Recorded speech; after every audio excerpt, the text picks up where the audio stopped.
And we are live. With coffee and a kiss. And a kiss. Happy Check it Monday, out. Munch.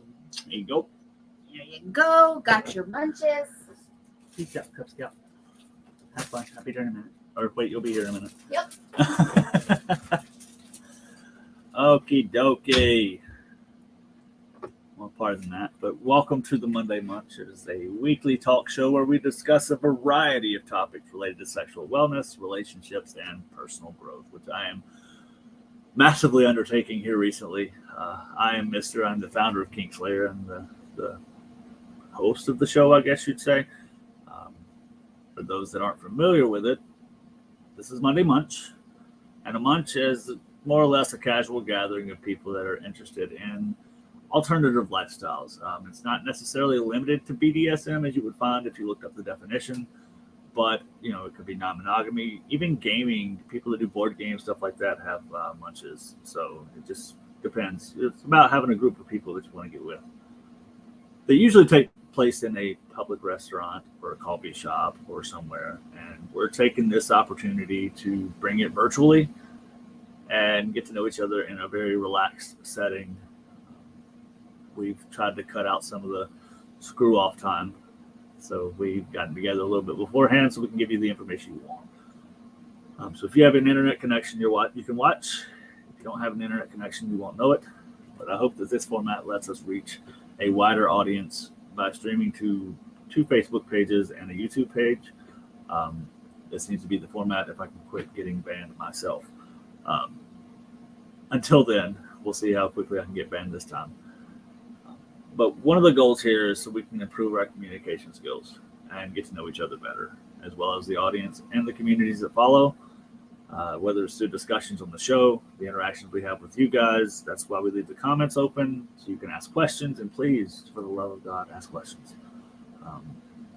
Get us back on topic. Do whatever you need to, because it's all about building a strong and meaningful relationship with everybody involved. And that's why we're talking about introductions. Because if you don't know, let me rephrase this. Hold on. If you don't introduce yourself properly, people aren't going to know anything about you. They're going to assume things, and it's just going to be a bad thing. It can seem overwhelming. Some of us have social issues and anxiety and other conditions that cause us to not be able to really put ourselves out there. But we can learn, and we can adapt, and we can communicate and help each other grow. So one of the things that you want to introduce yourself for is to really connect with the people that are around you, whether it's the people on the panel, it's the people in the comments, or just meeting someone for the first time in a social setting. Oh, looky there. Those are the things you can't plan for. Get off me. Little stink bug there. But it's important to always be authentic and true to yourself when you introduce yourself to anyone. You don't have to put on a show or try to be somebody you're not. Look at me. I mean, just look at me. But you got to let your personality shine through in that brief connection. Because they always say you only get one chance at a first impression. I tend to not believe in that. I think that you can reintroduce yourself to the world, which is what I'm hoping to do this year. And you will learn throughout meeting people, especially in modern times. I'm grateful for the movement that is happening with the LGBT community.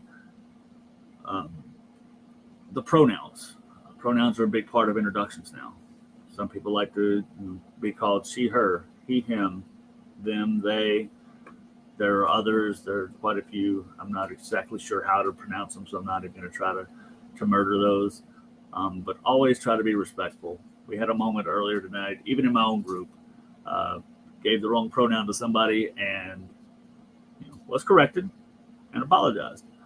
It's one of those things. It takes work if you're not used to it. And when you are corrected and you do fuck up, apologize. Work on it. Do better next time.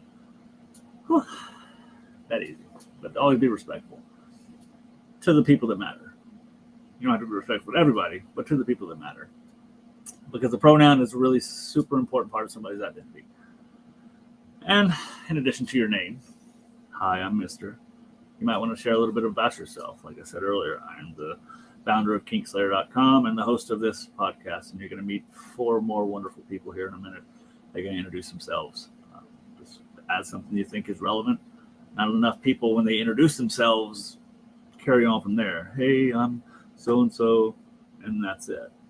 But don't overshare. And we'll go from there. We'll see if anybody else is paying attention.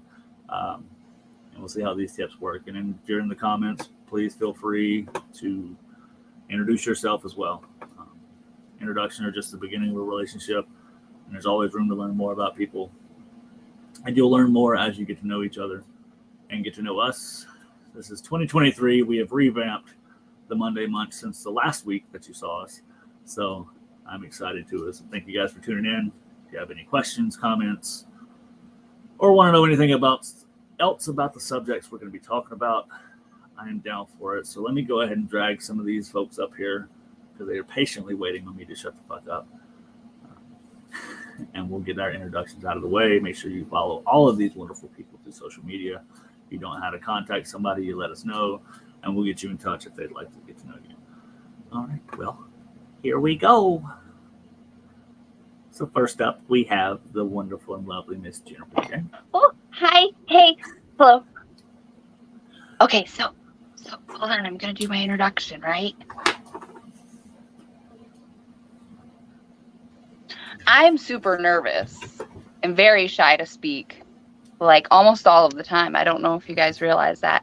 So my palms are sweaty. Knees weak, arms are heavy. And I don't like my big face up here either. I'm being very self-conscious. Look at me go. Okay, hey, hi, hello. Juniper Jen here, and I am your polyamorous, pansexual, and provocative little craft whore. So very happy to be here and have all of y'all here. I'm not as good as Mr. We get notes and everything, you guys. Do you own anything? So good. What? Do you own any kind of business or anything? Oh, okay. Hold on. I want to read my script. I want to try it. So we have an icebreaker activity planned. And for that, I would like everyone to take a moment and think about something that makes them uniquely special. And share that in the chat, in the comments. We can pull them up on screen and everything. So my unique and individually awesome thing is I make handcrafted floggers, and we're actually turning it into a really big deal and an amazing business. And I show up every day for that. All right, are you ready for our next host? Absolutely. All right, our next host. After you get to know them, they don't need any kind of introduction. You can catch them on Twitch, streaming some of their favorite games, including Skyrim and Obey Me. Welcome up, Dream. Hey. You can do better than me. Good God. Are you sure I can do better than you? Do you want me to do her introduction too? Hi guys, I'm Dream, and I am your local asexual who helps with the sex shop.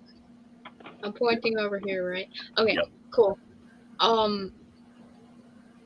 So I'm asexual and gender fluid, and usually on these shows I just really, really femme present because, yeah. But hi! Apparently I'm not much better than Jen on this. So what's your one unique thing about yourself besides the ace thing? Besides the ace thing? I really love aquariums. I'm part of the Jersey Shore Aquarium Society, and I do talks on betta fish breeding. That's awesome. I also have a giant cichlid fish that's like this big. This is not an exaggeration. She's like 12 inches. You say a cichlid fish? What's that? Yeah. I'm gonna have to Google it. It is a very, very aggressive type of fish that gets really big from Central America.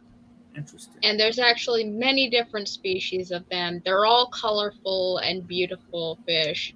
but they will probably kill anything else you put in with them. That sounds like my kind of fish. So, well, since we're steamrolling these smooth introductions, let's go ahead and pop up in just 1 second. We'll go out of order a little bit. I'm supposed to wrap this up at the end. I'll give my next host a second to get themselves together. Like I said earlier, I am Mr. with the icebreaker. One unique thing about myself is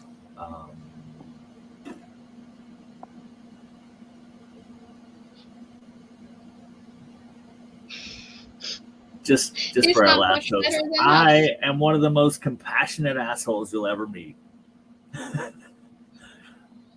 No, sincerely, I do care about education. I care about teaching you guys things. That's why I started the whole Kingslayer brand, and why I've really gotten grown really close to everybody here. And they're all teaching me so much every day. So I'm grateful for the crew we have, the people we've had, and the people we will continue to grow with. So, yeah. I used to be a cop. There you go. That's unique. There we go. Didn't you used to be a cop and got fired for being compassionate or some shit? Well, I wasn't going to put that part out there, but yeah, I got fired for being on social media saying that I was understanding and with the movements that were happening at the time, and my department thought that wasn't a on-brand message for the department, so I decided, fuck it, I'm going to make a brand that is the message for. So, yeah. Sorry, I Appreciate didn't it, know you guys. didn't want that out there. Oh, no, I don't give a shit either way. What are they going to do, watch it? Oh, no. They can do fire me? Oh, speaking of which, before we get too sidetracked, I got to add one little thing that's really neat about the department. Your signal's about to cut out again. Minus? I can see the little message thing. That's weird. Well, before it does, one of my replacements for that said department murdered someone last night while they were off duty. How cool is that? Upgrades, people, upgrades. Before I get in trouble, though, we're going to bring up the next host. Are you ready, dear? Okay. There we go. Hi. Hello. Damn it. Okay, sorry. I'm Ray. I prefer she, her pronouns, but I don't get offended if you say something different. I am very, very demisexual and also pansexual, and in that order, very much for me. What else am I? Oh, I'm polyamorous. A lot of the viewpoints that I speak on here have to do with advocating for LGBT plus youth and parenting and that sort of thing. Very nice. What's your unique thing? I'm unique just like everybody else. No. I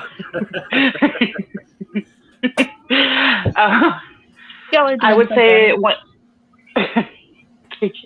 I would say one unique thing about me that I probably don't put enough focus on is my healing nature.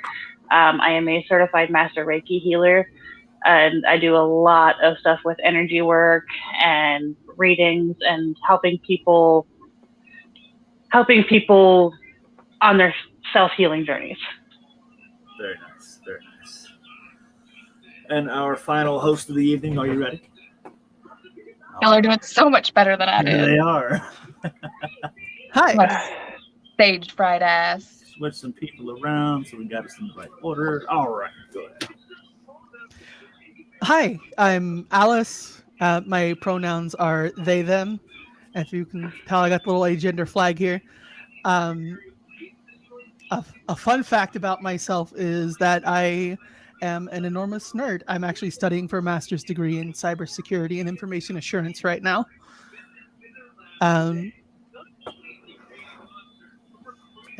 unique thing is that I actually am the director of information security for a nonprofit for trans advocacy. That's fantastic. That's awesome. Just send me that link so I can pop that link up. And definitely will eventually talk about some resources at some point in the show. I do have that laid out somewhere, but you definitely want to get into that. And also, Dream, you have admin privileges. You can add banners if you have some addresses and links and such you want to pop up. There are some banners pre-made.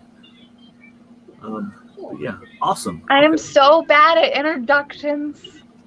That's okay. I forgot half my shit too. So at some point, I will pop that banner up when we talk about our resources and things like that.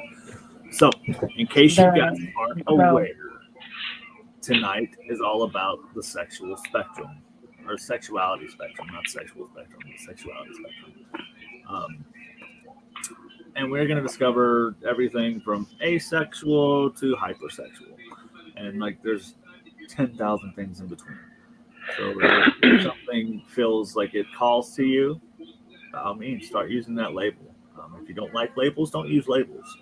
It's one of those things that it falls in that line. So however you feel like being, just always be who you are. And that's the biggest thing. So when it comes to a spectrum, apparently from my research, it goes from asexual to hypersexual. Now, in like middle school biology, I was taught that the sexual spectrum was asexual and sexual, like it was all about reproduction and how you reproduce. Having learned and grown myself and gotten to know some pretty fantastic people and expanded my knowledge in the community and becoming a more compassionate person and trying to be more understanding of things I don't understand, I have learned that there's a wide range of people that fall under the ace umbrella, but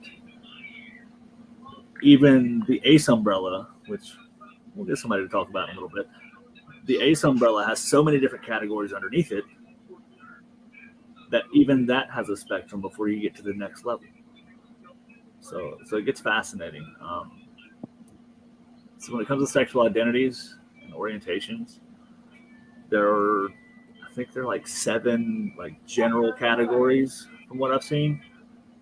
And always feel free to correct and enlighten me. I know that there are subcategories of each. Real quick. Hi, Phil, everybody. If you guys want the link, just let me know. We'll bring you on up and get you involved too. Chamberlain, good to see you. Good to see you. You don't have to talk anytime you don't ever want to, and that's okay. Not always talk much. And drawing thing. Glad you're here. Did you hear me flake my introduction? So when it comes to most people think of the sexual spectrum as just orientations, but your orientation is a part of your identity. It's kind of like we talked about the introductions earlier. We have asexual, we have pansexual. So let's cover some of the basics 7 that I spoke of, and we can kind of delve into those a little bit after that. So you've got heterosexual, which is people that are attracted to the opposite sex. And I do have a question about that later. If somebody can help me understand, like from a perspective of not trying to be an offensive asshole, but asking a general curiosity question. But I may save that for backstage so I don't look so fucking bad. No. Okay. We won't save that What's for backstage. That takes away the fun. Nobody called you Google. Sorry. Then you have homosexual, which is people attracted to the same sex. I don't know what things you're doing here. Oh, was that you, Sam? Well, fuck. I was wondering. I was like, how the fuck did that happen? So, yeah. We have a comment in Spanish from YouTube. I want to take a moment to acknowledge real quick. Oh, can we translate it? I don't even know. Wear the miniskirts for men. The rights of women should be far away from the law because the men don't have miniskirts. Well, wear a miniskirt. Miniskirts for men. Kind of agree. I would absolutely trust a man in a miniskirt to legislate rights fairly. Oh, yeah. It's one of those, if you're brave enough, then you've got to be pretty straight shooter.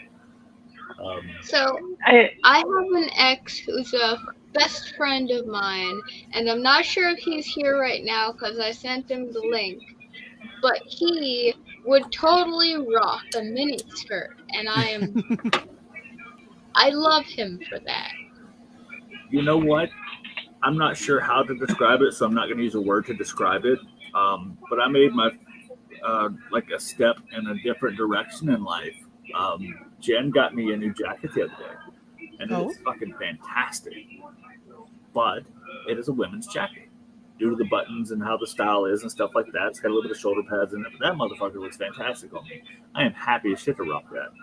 So You should let us see you in that jacket sometime. well, I probably will later when I take that very inconvenient pee break on that today.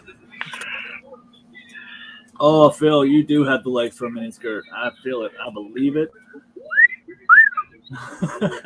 There we go. Mini skirt challenge for the kink sex community. All you guys. Yes, The sir. male identifying folks. The cis. Can you not leave me out? Because can we just all do it? Can it be like a mini skirt? Every Madness masculine person and Jen. There you go.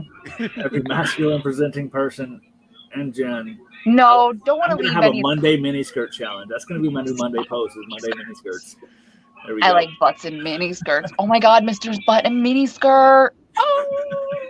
She Jen, is obsessed with my butt. Oh, Jen, as long as Mister's Mister. okay with it, if he does put on a miniskirt ever, send us that picture. I Oh, got you. absolutely. I'll make sure I This do. is Munch But- challenge now. we gotta complete it. You gotta add heels. Instead of March Madness, we'll have mini skirt Hell madness. If it wasn't Hashtag for the March hair on Madness Phil's here. legs, they would glow in the dark. Well, you The- know, maybe you should shave one, and we can we start you on OnlyFans that way. Good God. The closest I have to a miniskirt, unfortunately, is a maid outfit where the skirt's not supposed to be a miniskirt. I just have too much ass for it. Right? See, that's my problem.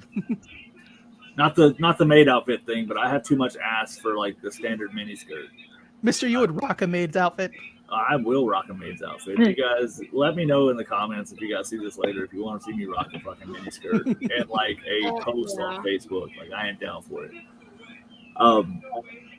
Back to the train of thought there. So bisexual is people that are attracted to two sexes. It says both sexes on this thing, and I wasn't a fan of the way it worded that. So two sexes. That could possibly be male or female. It could be cis male and trans male. It could be now. Okay, there is a question I have there. Now that's a question of curiosity. Feel free to enlighten me, please, because I feel like that is a fair statement. So you can say I have a preference for cis people or trans people, but to say that trans men and cis men are two different sexes is transphobic. Thank you. Thank you for that acknowledgement. I would also like to add, because of the historical whatever the word is, fuck, I forgot. Relevance? Relevance, there we go.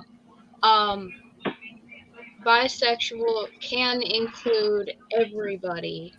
It does not just include men and women.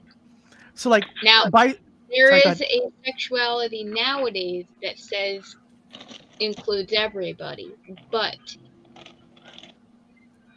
that didn't really exist back in the day. So like bisexual can be, rather than sexes, I would say it's two or more points or like ranges on the gender spectrum. Because it can be femme guys and straight guys and cis guys, and it can be like men and women of every flavor. Though you have ranges instead of it just being if you are a cis man or if you identify as like a trans woman, then like that bisexual isn't just two tiny dots on a spectrum. And kind of where Dream was saying it can include everybody, those two ranges can overlap to the entire spectrum. And it looks like our next talking point is the one that is just everybody. Well, not only that, though, real quick, we're going to have a Mr. moment. Doesn't that, by definition, take away the term bisexual? No. Or are you referring to, now I'm trying to clarify this in my head, it's not the two individual points, but it's the 2 points and everything in between, right? So, It can be two ranges. You could say, like, I'm not particularly attracted to androgynous people. Personal opinion, you'd be wrong. but you can say that you're not attracted to androgynous people, and then you have the whole male spectrum and the whole female spectrum without the entire gender spectrum. No, see, Yes, and that would wanna still be disagree with bi. that. I would like to disagree with that real quick, because back in the day, when they were first discussing sexualities, it did include everybody. There wasn't a word that would, like, Yeah, Back in the- pansexual wasn't a term. I would Well- also like to offer that back in the day, a gender didn't exist. Like there wasn't a word for it. That's what There I may was not kind of have going to been a say. How word far back in the for day it, are but we it still going? existed. The point of Munch is for us to be learning and growing. So Yeah. And yes, that's what I'm saying. you So, are like, correct. So let's So back in the say day, this again. So with that new understanding, I know there are more than two genders. I know that. I'm not, I'm not that fucking stupid. Like I accept and understand that much. But biologically there aren't even two sexes because you have intersex and all those things in that spectrum. So like I no longer like the term bisexual. A lot of people are phasing away from it in that specific reference because of how much it's shifted. A lot of people that did identify as bisexual, as knowledge has gotten words for, because people have always existed along the entire spectrum. We just didn't have the knowledge to have a word for it. Mm-hmm. But as understanding has increased and as there's been more research into the psychology of the individual groups of people, terms have shifted, and they should, and they will continue to. Very nice. Okay. Well, but just so you know, if you see that confused like dog look for a second, like kind of turning my head, I'm learning something. So that's what that means. I do the same thing. I have a question. What's your question? And I this is a genuine learning question, Oh, but it's just your question.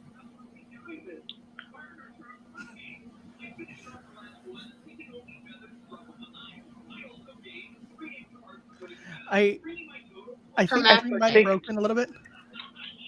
Did you ask the question because you may have frozen or like your brain froze? So like So the only Sam word that asked- the only word that came through for me was hermaphrodite.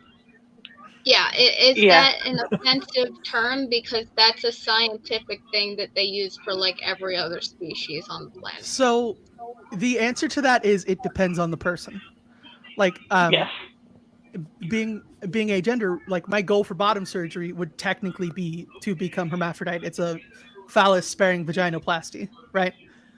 So it would be to have both. And like I would be fine with being called a hermaphrodite.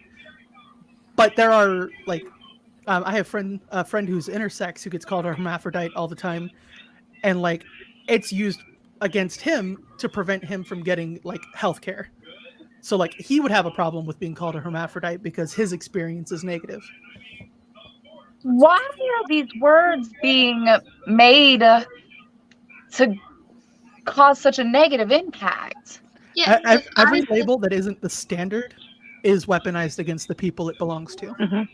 see, that's the thing though, is that like this is a scientific term, and why are people so against it when it is a thing? So Actually, like I know why. I know why. Because they don't believe that there's anything but male or female. They don't believe that you can no, not always. So like my intersex friend that I've talked about is one of the people who's helping me through my transition, right? He absolutely understands that there are more answers than male or female to the gender question. But he has a problem with the word hermaphrodite because he doesn't like he has people use it against him. No. I mean outside people, not the people we're talking about now. I mean like normal society. There's no such thing as normal society. It's because of misunderstanding. A lot of the labels that people don't understand or they have gotten misinformation about, it's a fear of the unknown, and it helps perpetuate all of the stigma because if you're afraid of it, you're not going to want to learn about it. Which is why I like that we're normalizing talking about all of these things and working through it. Why are we so fucking afraid of things? It's not like people are just gonna come out of nowhere and All right. bite you from the shadows. All right. So I in don't this know. context, it's fear of the unknown in the same way that homophobia is fear of gay people. Yes. No. But why I are would we say- fucking afraid of everything? You're not. Because that is what society as a whole has been taught. If it is not of the herd, it is unknown, therefore it is an outlier, it is dangerous, it endangers the entire herd if you go animalistic with it. If you go American evangelical with it, they're of the devil. Yes, I am. Foosball is the devil. Thank you, Demon Nation. People always fear which they know the least. Mhm. Absolutely. I guess moving on, is everybody good? Satisfied with that answer and that comment, question, concerns? All right. So next is what we're talking about a minute ago with everybody transitioning forward and understanding more is the term pansexual. It's attracted to people regardless of their sex or gender identity, which we have 3, 4, all 4 of you, except for me, I think, are pansexual. Well, you're asexual, Dream, but okay. Now I got to break off into another segment then. Right? Yes, you're ace. We have to break off into the romantic. Okay, so Yes. it's the romantic side of it that brings you the attraction to different people. Okay, good. See, didn't even have to go down that road. Next, as I mentioned just now, also short for ace is also short for asexual, which means the definition it gave me was not sexually attracted to anyone, but as we'll discuss later, there are multiple ways to identify under the asexual spectrum there. And then we have the wonderful Ray down here, who could tell us more about this if they'd like. We have demisexual, which the definition says you're only sexually attracted to someone after developing emotional bonds with them. Yes. For me, I identify as both demisexual and pansexual, but the demi part has to be first. Like, if I see a person that is well put together walking down the road, I can look and have an artistic appreciation. That is a beautifully put together human. But until I speak to that person, form some form of either emotional, intellectual, other connection than sexual, it does not move to a sexual attraction at all. Like, That is called aesthetic attraction. Yes. Very nice. but yes, but once that connection is there, if I like you, I'll play with what's in your pants. Cool. Okay. Very nice. If Or your it's mini like, you know, skirt. or your mini skirt. To give it more of a explain like I'm 5 definition, you'll play with our toys in the playground as long as we're just a good person. As long as you are a good person for me. Right. Cool. And this one, like I said, I went with a lot of definitions that I can research here. So this is why it's important for us to have this diverse panel on Munch, because the last one, although it tends to be used by people outside the LGBT community as a derogatory term, it is not a derogatory term, and I'm glad that it's become a term used to empower people within the community that identifies this. Oh, I see a hand before we get started. Oh, shit. No, that was saying people like me. Oh, this is a label that I use. Gotcha. So that term is queer. Now, if you grew up in the 90s, if you're old enough to be growing up in the 90s, queer was thrown around as an absolutely derogatory slang towards anybody that was homosexual. Mm-hmm. So we don't do that anymore. So if you do that, go fuck yourself. But the definition says an umbrella term for people who identify outside of the traditional heterosexual or homosexual binary. So with that definition, would that include, so pansexual will be also a queer sexuality, right? Correct. As are like demisexual and asexual. So anything that's not hetero, homo, or bi. Pretty much. Okay, easy enough. And we talked about in our intro of being respectful, of how to be respectful of others' pronouns, et cetera, et cetera. If you can't be respectful, I'll make this blanket statement for myself. I'm not sure if everybody else feels this way. I would assume you guys do. So I like to be right when I assume things, by the way. Yeah, I love it. So please let me know if I'm right in assuming this. If you can't be respectful of others' pronouns, you are not welcome in any of our communities. Nope, guys, be lighter. 100% correct. I love it. Get it right every now and then. But it's super important to understand and be respectful of not only the pronouns, not only gender identity, but the topic tonight, like I said, sexual identity and your place on the sexual spectrum. I'd like to add that it's not as difficult as some make it out to be. Mm-hmm. Absolutely. As somebody who was absolutely intentionally offensive for quite some time about it, not because I didn't respect people that were transgendered. I had more or less one of those assholish mentalities of piss or get off the pot, as we put it in the South. You know, if you want to be trans, but that's before I understood what gender fluidity was. You know, it was, are you this or are you that? What do you want to Figure it out. But yeah, figure it out. But having learned that being gender fluid is a thing, and learning that, you know, you can say shit unintentionally, trying to be silly and funny, and you can still hurt people. You know, at some point, it becomes asinine. And it becomes just being a shitty person to say these things over and over and over again. So I learned that lesson last year, and I've carried it into 2023. Really only takes you saying that stupid thing one time for it to really hurt somebody. And it is important that we all learn, myself included, how to like stop and tell the other person that, hey, that's not right. And I was thinking about that earlier today, is a lot of people are okay with somebody saying, hey, I want to be spoke to this way.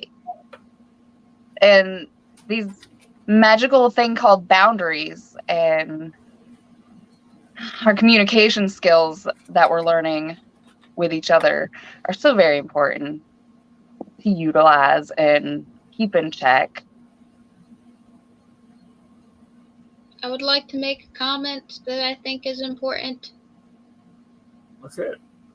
When we say we are going to respect people's labels, that does not mean people like me who identifies bi but will date anybody. If you came up to me and were like, sorry, you're pansexual, what the fuck are you doing? You're gonna get slapped across the fucking face, honestly. Right, because our identities are our identities.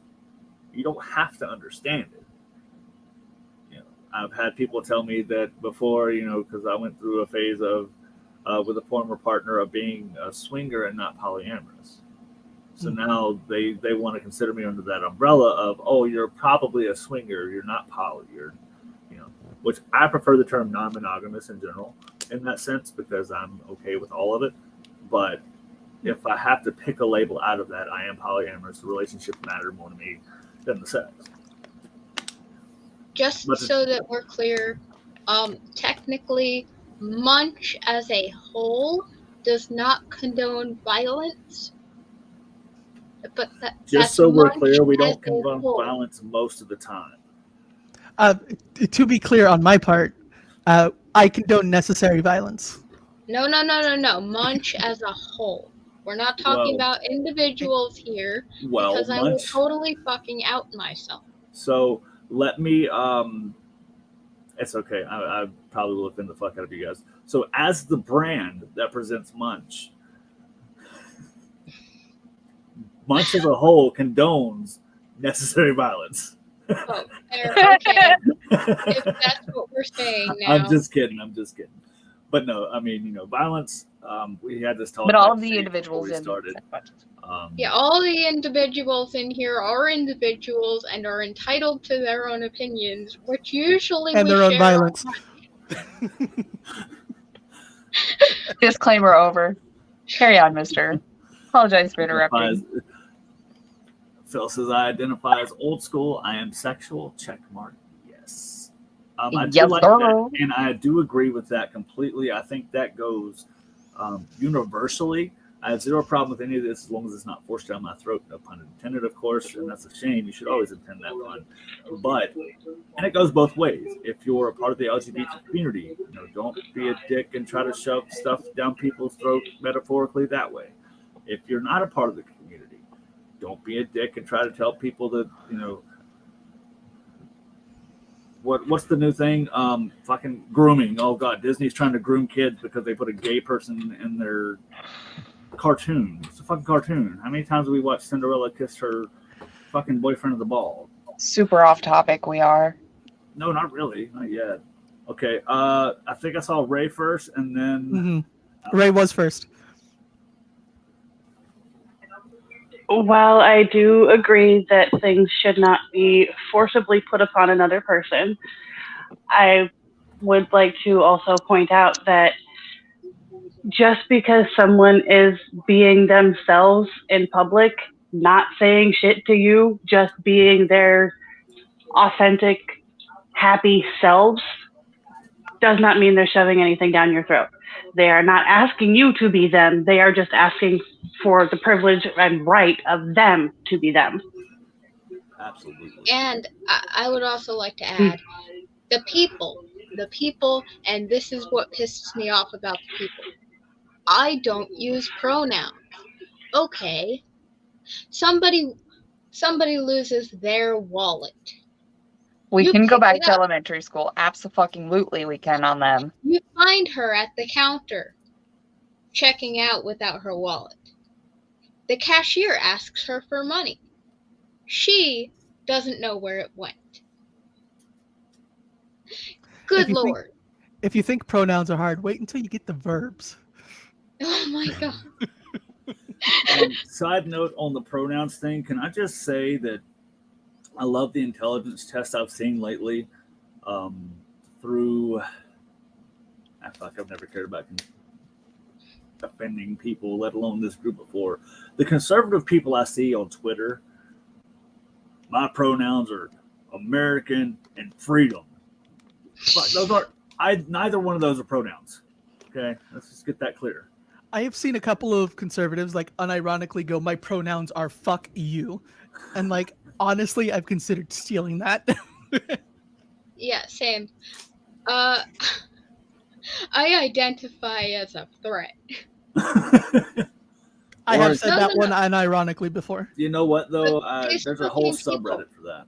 When you go to the doctor, do you check off male, female, or non-binary? Because those are also identifiers. Jesus didn't use pronouns. Didn't Jesus Just 'cause you call himself don't red at one understand- point? Just because you don't understand the language they're spoken in does not make them any less of a pronoun. But just to add some arsenal to your repertoire next time somebody tries to be completely obtuse about pronouns and try to take the Jesus, Jesus, there's a sentence in the Bible that says, I am he. Mm-hmm. So, Jesus used pronouns too. Moving on.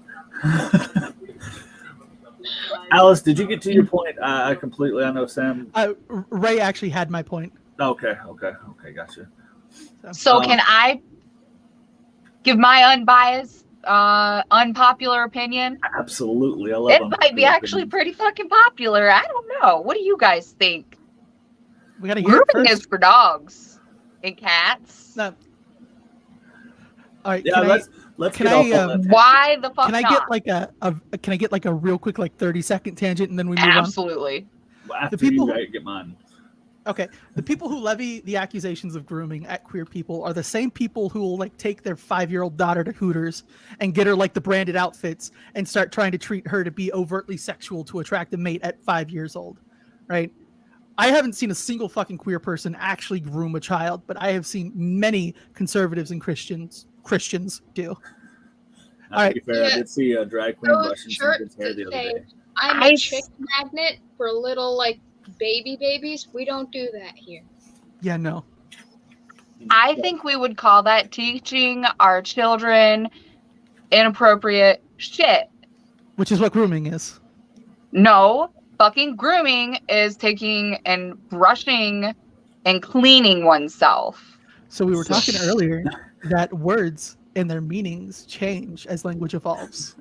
And This is one of those unfortunately, cases. It's evolved No. I have to say it means both of those cases, because if I go to a dog groomer, they're going to use the word. It's Well, they're invited. teaching your dog to be cleaner, so. But you don't take your dog to the So, cleaner. To say it means one and not the other is incorrect, is what I'm saying. It does mean both. Right. Absolutely. No. So- What's up, Ray? the point that of the change in the word and the context is grooming has a distinctly predatory characteristic when used in that context. Mm-hmm. It is shaping the next generation and bending them to be what appeals to you. Mm-hmm. And see, like. Which- sorry. No, go ahead. But is that not why everybody's parents wants them to grow up and be a good, outstanding fucking person? That's not grooming. That is also a thing. Like, when you grow up Christian and you're told you're going to go to hell for this, it's the same thing. Exactly. And see, so I get what Jim's saying there is, in a sense, now, I mean, given today's political climate and the context of the way it's being used, that's not grooming, but by definition, yes, we groom our children to become the people we want them to be. If you're a good person, you also let them have free range and learn how to be a good person and learn their way through life. But you also still want to implement some central principles to be a good fucking person. Not to hate somebody because of their color, not to hate somebody because of their sexuality, not to hate somebody because of those things, because that is unacceptable today. Whereas some people, not saying conservative Christians, but still groom their children. I can't wait. I hope I get some hate messages for this. They still groom their children to think that interracial marriage is wrong, gay marriage is wrong. They're instilling these principles that go against the good of humanity. And that is grooming. And I'm sorry they'll never admit that, but that is still grooming.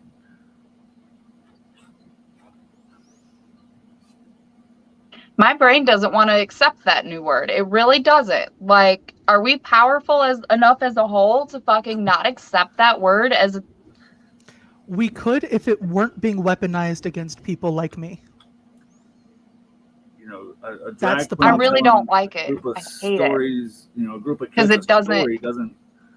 You know, that's the thing that's bothering me is you know, like Alice said, is being weaponized. You know, a drag queen or, you know, a drag king, somebody enjoying themselves the way they do and having essentially a gimmick.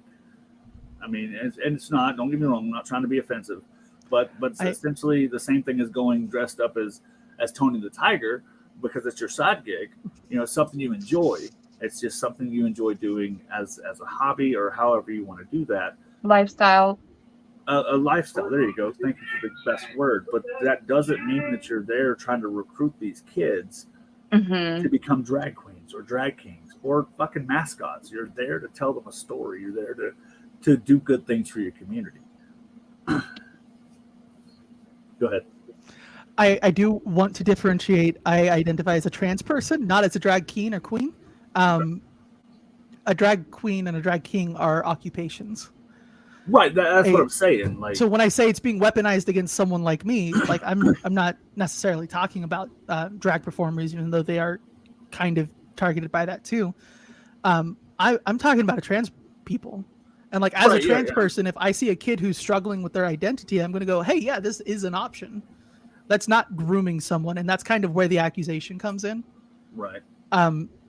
Conflating trans people and drag performers is very uncomfortable. Well, the only reason I was doing that is that's the more popular example.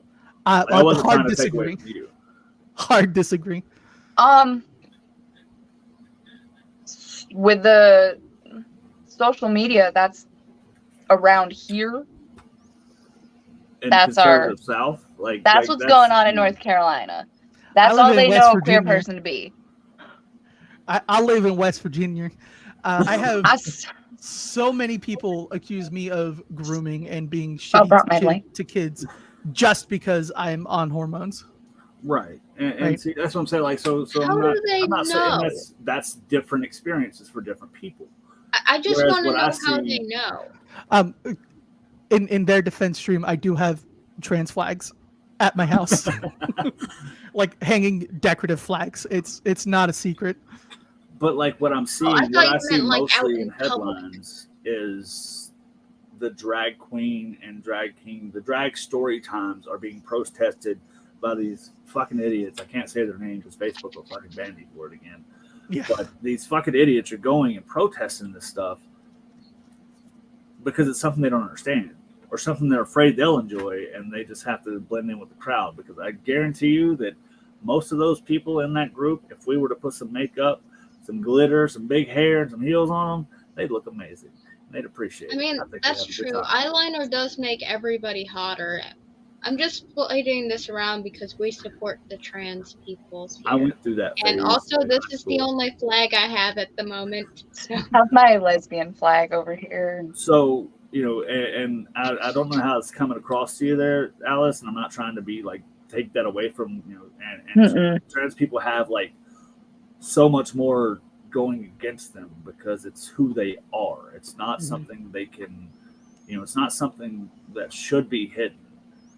You know, and being in drag shouldn't be hidden either. That's not what I mean. But what I'm saying is, so like you said, it's a profession. Mhm. They choose to go have these story times, and it's I'm gonna be a little abrasive to both sides here. Some of it is to draw the attention, to rile people up, to cause a fuss. It sounds like some shit I They would. fly. it is, So like it is the Like profession Broadway or- versus person. Vegas. so like the problem was specifically I said people like me and you started talking about drag performers. Well, I Like, do apologize. I didn't mean to take away from that at all. I will Yeah. apologize for that. I appreciate that. But you know, so one thing I will say is, and fuck, God, I'm trying not to be like not compassionate, but what is the difference between someone going to read a story to a kid, just a group of kids, and going dressed as someone in drag, or someone, you know, well, I mean, I know the difference between being transgendered and teaching people about stuff like that, but I'm specifically this time talking about the drag story time and stuff like that. There's So- no difference to either side of it. It's just how you're dressed. You are exactly correct. And like most of the drag story times for kids, I don't want to say all because I'm sure there's probably an example somewhere, but like most of them are child appropriate events where the drag costumes are child appropriate. Like it's just straight transphobia that targets people in drag. Yeah, see, and that's, you know, people assume, and which leads me to my next point. Don't assume or make stereotypes about other people's sexualities or identities.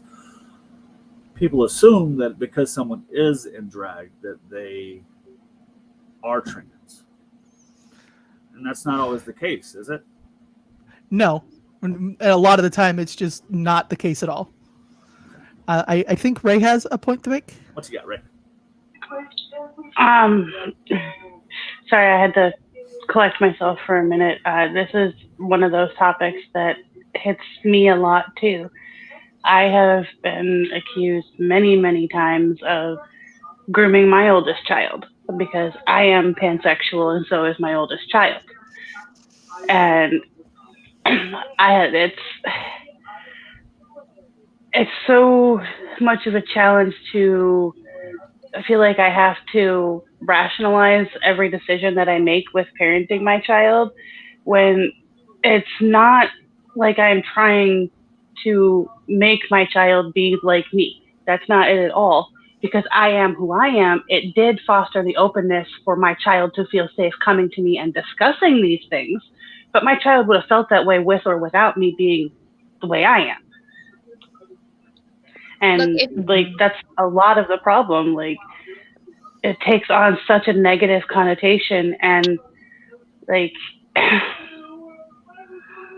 putting myself out there a little bit, I was groomed by a pedophile older relative to be what that person desired, and to have that accusation leveled at me for simply allowing my child the freedom to discover who they are, it's very demoralizing.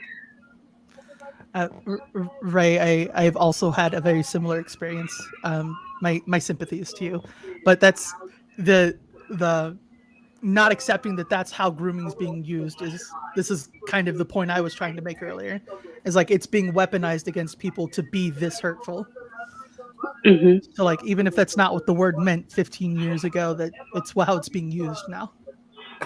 So I would if just your hate to kid- own a small business and have to use hashtag groomer. If Then your kids don't trust you enough to come and talk to you, My brain's there's- having troubles. You know, If your kids I don't trust you enough to come talk to you,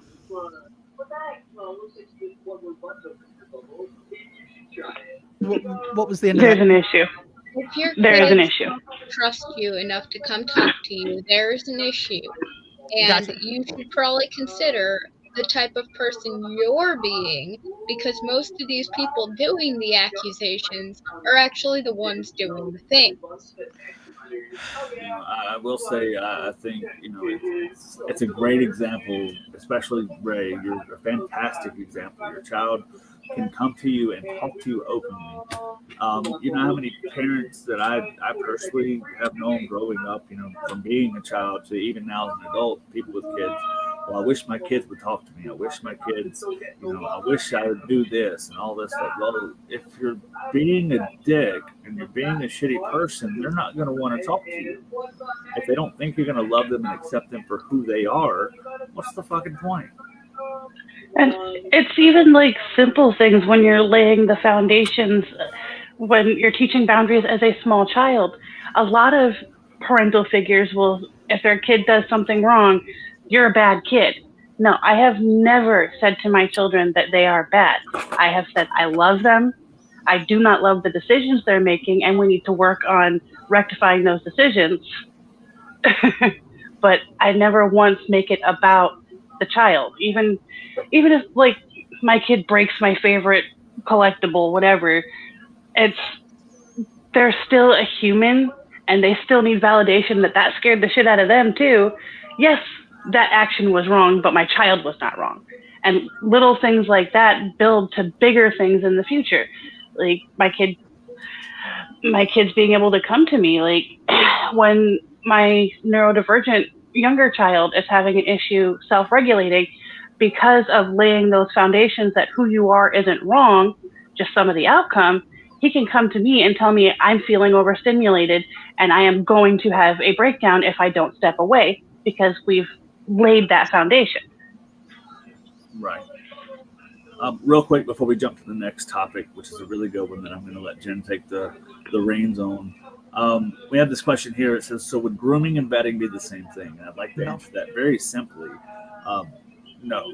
So grooming is making someone what you want them to be, like forcing someone to become what you want to be. I am so Vetting- very stuck on this grooming shit, you guys. I'm so sorry.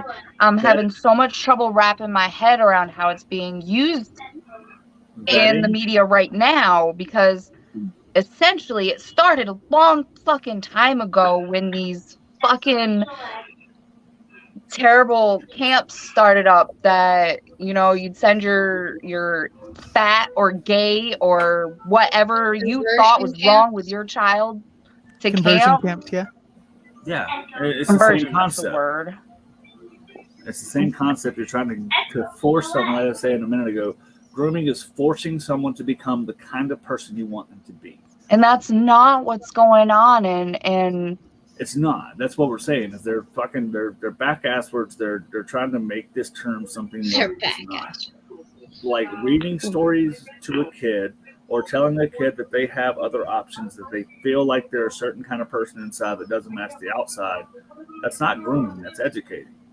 That's letting people know that there are more than the stories of the Bible to follow up on and learn through life. It's Can I putting just- things out there. All right, my brain feels better. Hey, Sorry. but, if we're in school and we're being taught, like, having people come in and give presentations about drugs, and in middle school learning about sex and how to, like, condomize a condom, which some people to this day still can't do, and it is ridiculous. But anyways, Now, how does one I condomize a think condom? that maybe we shouldn't be doing those things either, because not only does that put it directly in front of the people at a young age who don't exactly need to know that stuff back when they're like, I don't know, 10 years old. They should have a better education system when they get to the appropriate age and not teach them, like, hey, do this now. But now, given some personal examples, I know some people waited till they were like 18 to lose their virginity and stuff like that. I lost mine when I was 12. I Nine. know, that's the problem. But I tend to toot my own horn on this one, but I was self-educated, properly educated about sex through my own research and study. I've always had a fascination with the subject, but that came from being a boy, I guess.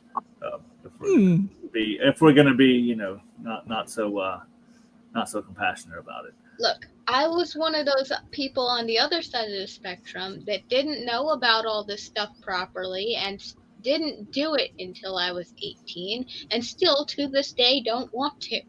But had you had now I'm not saying it would change you as a person, but had you had that education and known more about it growing up, you would have The issue understood is, yourself better. I didn't want that education. I didn't want that shit to be pushed on me in the first place. But I'm not it saying was. pushed on you, but I'm saying like No, it letting is you pushed know. on me.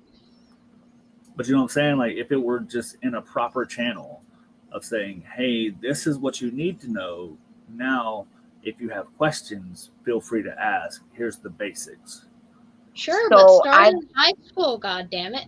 I would like to input how awesome it would be if I took a health class in high school and learned some of this terminology that we're using today. Not all of it, but, Right. Go ahead, our Alex. main topic. I would argue that it's a good thing to start early with sexual education, but children need to know that being asexual and not interested in the activity is an option, and that there's not something like wrong with them. But like, specifically, I mean, not like here's how you go off somebody, but like here's what your parts are called. Here's how consent works. Like that should start early on, and the big problem that you run into with, but it doesn't. It doesn't happen ever They in don't public school. talk about that. They just talk about doing things. They don't talk about consent or how to do it safely or sexuality or any of that other shit. Counterpoint, the sex ed I got in school up until one class in my 12th grade year was just, if you have sex, you're going to die, and it's going to be diseased, and it's going to hurt. Yeah. And then You in have my sex, you're 12th getting grade, an STD. Here's a penis. Here's a vagina. This is how periods work. This is what puberty is. Congratulations. you've already gone too far. You've already got too far. I've got, if you had sex, you're going to die. It's going to hurt. This is what a penis looks like. This is what a vagina looks like. That's it. Did you get to watch the baby thing? No. Oh, see. No, I'm They showed not more people that. exaggerating. I That think was the we limit. would. I took off of school that day.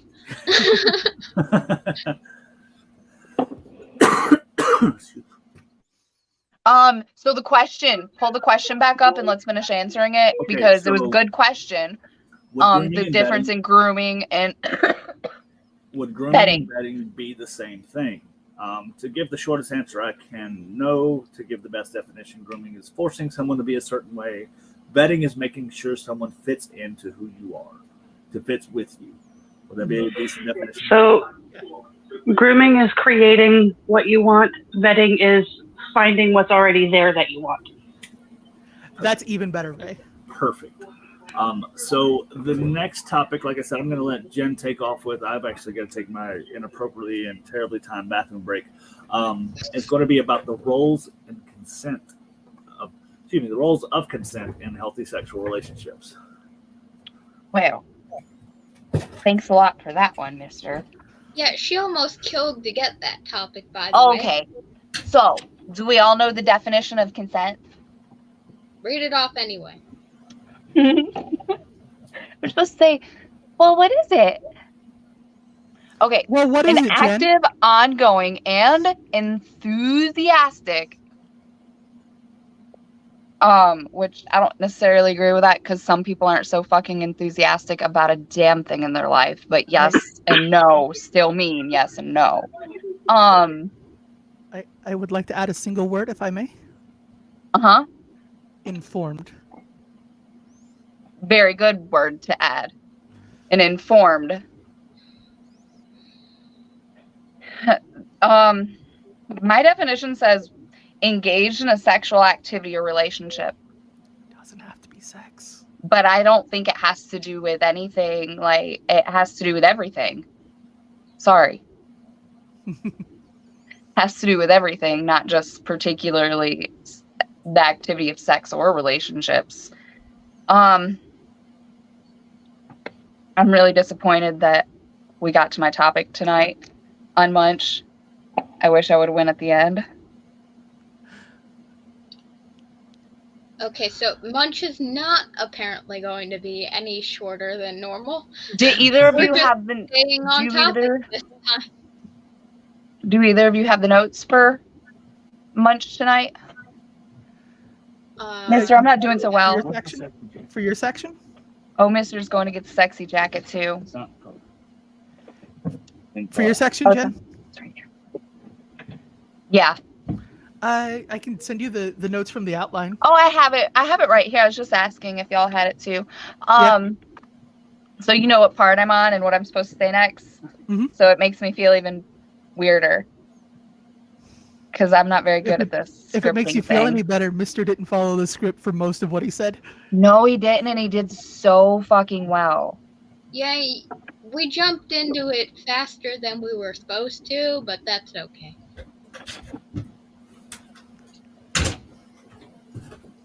I don't even know how we got on the first topic. Oh yeah, it's Mister's shit. Mm-hmm. I will find the sexy jacket in just a moment. It wasn't where we thought it was. How about you take over my topic? All right. So where are we? We've talked about the definition. I'm That's as far as sorry, we got. guys. I'm not a great leader. I want to try to be, but Have you talked about the importance? no. Okay. So, Dream, you were waving. Isn't it obvious what the importance of it is? Well, no. We can't assume people know the importance of it because otherwise everybody would know. So, the importance of seeking and giving clear and ongoing consent. That's we'll get to that in a second. Ray, do you need to? Are you good? So it ensures that all parties, no matter if it's 2 people or 20 people in a group, and it's not just about sex. Let's put that clearly. Consent does not just pertain to sex. It makes sure that everybody's comfortable and willing to participate. As like with Munch tonight, we have an outline of the things we wanted to talk about. I sent it to everybody, give them a chance to look at it. Is there anything we don't want to talk about, etc.? And we were all on board. Obviously, there are some topics that get touchy and come up and stuff like that, but for the most part, we roll through it, and everybody has the right to bounce out and come back as they please. I absolutely consented in talking about consent. Avoid coercion, manipulation, or pressure. Back in sex ed days of middle school, everybody was like, but all our friends are doing it. That was the example they always gave. Well, none of my friends were having sex. I knew those losers couldn't manage to get a partner, let alone convince I coerced him into giving me the topic of consent. Respect others' boundaries and the right, and everybody has this right to say no or stop at any time. And if someone takes away consent, which we'll cover that in a second, if someone says no or says stop, unless you have a safe word established, let's put that caveat there, and that's a part of your play. If that's a part of your play and there have been clear communication about the actual words you're going to use to make a scene or playtime stop, then when someone says no or stop, then you fucking stop. Like, there's no please, can I continue? Can I just do one more thing? Fucking stop. I mean, if you stop then, you might get to do it again later. Like, it's a check-in sometimes. Yeah, so if somebody has agreed to say, hey, don't stop if I say stop, and then you won't magically hear them say watermelon in the middle of a scene, then you should probably stop. Actually, Well, probably please just stop.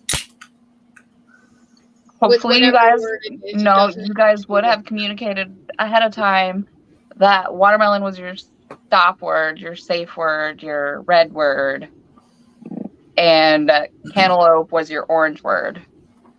Well, see, or yellow. Sorry. I know the traffic light system. In trouble for that shit. I don't remember what exactly we were doing, but I was trying to use colored fruits for different, like, colored, somebody was colorblind and I was trying to use fruits to explain to them what the red, yellow, green system was. It didn't work necessarily, but at least I tried. There you go. What you got, Ray? On the topic of consent, it's also very important to know your partners before engaging in a lot of things, because some people, when they go into a state of distress, become nonverbal. So it would be necessary to discuss that beforehand. Because if you don't know what cues to watch for, you can't watch for them. Absolutely. That's where it comes into the different ways you can communicate and negotiate consent. The most obvious way is verbal. Saying what you do and do not want. And it doesn't necessarily pertain to a BDSM or a kinky scene. If you don't want your partner to give you oral sex, say, I don't want you to give me oral sex. If you don't want to kiss somebody, tell them you don't want to kiss. Like, I mean, you have to be verbal about it for one. To start. Write it all down so that you remember it later, because your memory is better when you write stuff down. Well, and also consent can be a fluid thing if it is discussed beforehand. Like, you may at one point in a relationship with someone not have built a level of trust high enough to push some limits. But as the relationship evolves and trust evolves, your consent may change for different things. You discover you like something, you're okay with something, it doesn't hurt you as a person, whereas you thought it might have, but ongoing communication. And vice versa, you could have been okay with something 10 times, and then that 11th time, it fucks your mind. Yep.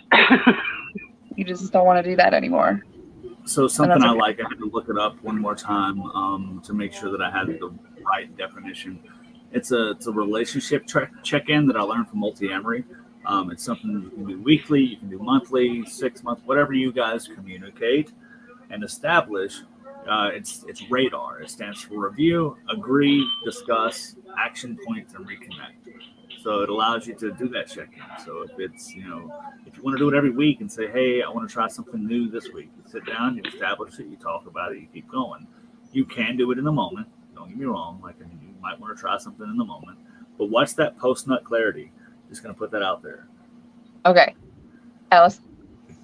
I know we'll get onto the topic of fluid sexuality later, but I wanted to just chime in that consent can be fluid for any number of reasons, like Ray was saying.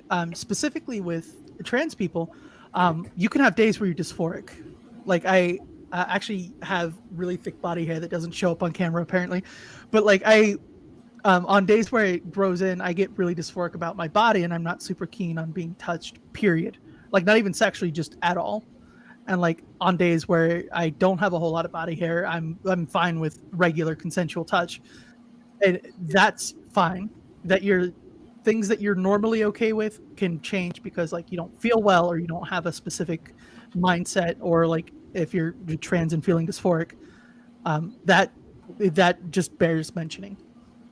I don't want to take away from your comment at all, but I would just like to say,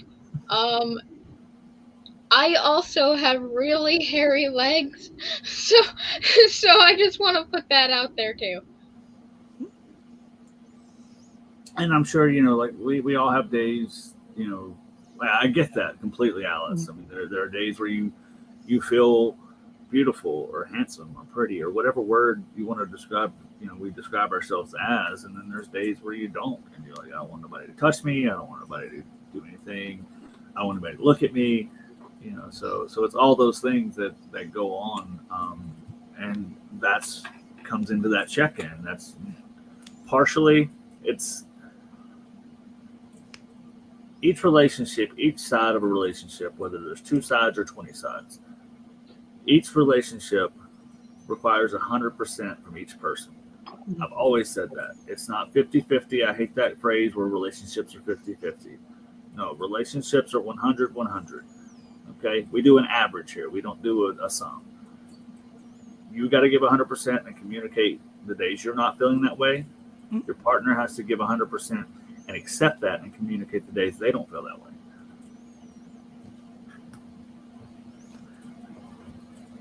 You can also use nonverbal communication.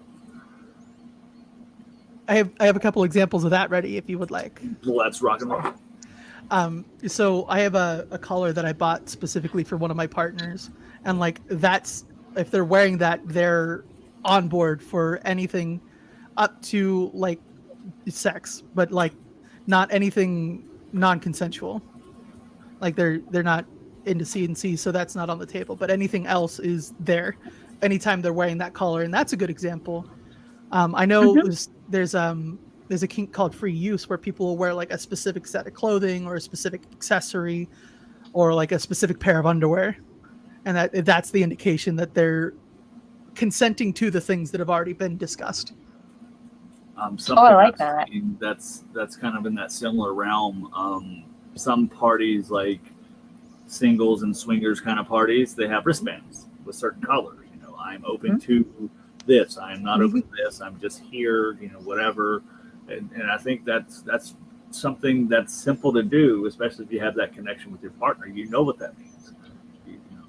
And obviously, you can still communicate like, "Hey, are you feeling like this today?" Because maybe they just wasn't thinking at the time. They just put it on because they wanted it to match their outfit or something. Still requires that alternative communication. My cleavage being out is not consent. The way a person dresses is not consent for sure. Unless it is prearranged. Exactly. Unless and I haven't prearranged that with anybody beforehand. So it is not. Another example for nonverbal communication, specifically pertaining to consent, with any partner that I get into anything heavy play with, I have it works for me, a specific tap system. Like if I am at the level where I cannot speak, but I'm still there enough that I know this is a no, I will tap like 3 taps. Or something like that. And that is a cue that I am not okay. We need to pull back and figure out how to make this okay. Taps, hand squeezes. Squeaky toys. I've heard squeaking toys. I think that's a really neat idea. Rattles. I had a partner at one time who we were trying out different nonverbal cues with, and one of the ones we tried was a slide whistle. How'd you like that? I have also... It kind of broke the mood, and that was why it was the full stop.